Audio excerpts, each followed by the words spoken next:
At 70, I believed I had finally earned my peace. This house, the one I'm standing in right now, wasn't just built with bricks and mortar. It was built with a lifetime of hard work, sacrifices, and dreams. I envisioned my golden years here, surrounded by my garden, my books, and the quiet hum of a life well lived. It was my sanctuary, my final reward. But my son, Ethan, saw things differently. He saw my home not as my sanctuary, but as his solution. It started with a phone call, one that sounded casual enough. "Mom, can we come over? We need to talk about something." I was delighted, of course. A visit from my son, his wife, Sarah, and my two grandchildren was always a treat. I baked his favorite apple pie and brewed a fresh pot of coffee, my heart fluttering with anticipation. They arrived, and the kids immediately ran off to play in the yard. The three of us sat down at my kitchen table, the one where I'd helped Ethan with his homework for so many years. Ethan took a deep breath and looked at Sarah, who gave him a nervous nod.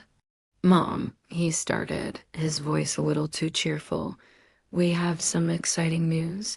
We've decided to move in with you." I must have misheard. I laughed, a little confused. "Move in? For a visit? That's lovely, but for how long?" He shook his head, his smile unwavering. "No, Mom. Permanently. We've sold our place. The market is great, and we made a good profit. It just makes sense. We can save up for a bigger house, and you won't have to be alone." The air in the room grew thick and heavy. I looked from his face to Sarah's. She was staring at her hands, avoiding my eyes. Then came the final blow. "And," Ethan added, as if it were an afterthought, "Sarah's mom will be coming too. She needs some looking after, and with all of us here, it'll be easier." My mind reeled. His wife, his two kids, and his mother-in-law. All of them in my two-bedroom house, my home. You sold your house without talking to me? My voice was barely a whisper, and you invited your mother-in-law to live in my home? Ethan's cheerful facade began to crack. "Mom, it's a great plan. It's crowded, but we've decided. It works out for everyone. You get company, and we get to save money. It's a win-win. A win-win." It felt like a hostile takeover. He hadn't asked. He had informed me. He had made a decision about my life, my home, my future, as if I were a piece of furniture he could just move around. I saw it then in his eyes. He still saw me as the mother who always said yes, the one who sacrificed her own needs for her children's wants. He saw my age not as a sign of wisdom, but of weakness.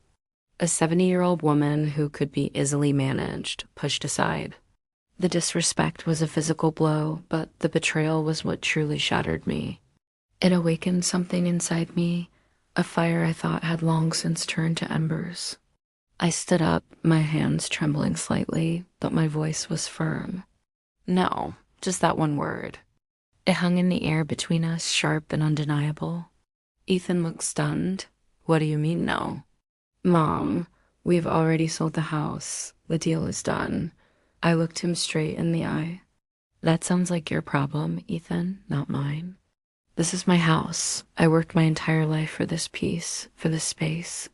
It is not a boarding house. You did not ask me. You told me. You did not consider my feelings. You considered your finances. You will not be moving in." The argument that followed was ugly. He called me selfish, unloving. He tried to guilt me, telling me a good mother would do anything for her son. But I held my ground. This wasn't about being a good mother anymore. This was about being a person who deserved respect. My age didn't make me weak. It made me experienced enough to know when I was being used. This experience, as painful as it was, taught me a powerful lesson. It's never too late to set boundaries, to demand the respect you deserve, and to fight for your own happiness. This isn't just a story about a family disagreement. It's a story about reclaiming your power. It's my declaration that my life is my own and my home is my sanctuary, and I will protect it and myself at all costs. Thank you so much for listening to my story. If it resonated with you, please consider liking this video and subscribing to my channel. It means the world to know we're not alone in these struggles.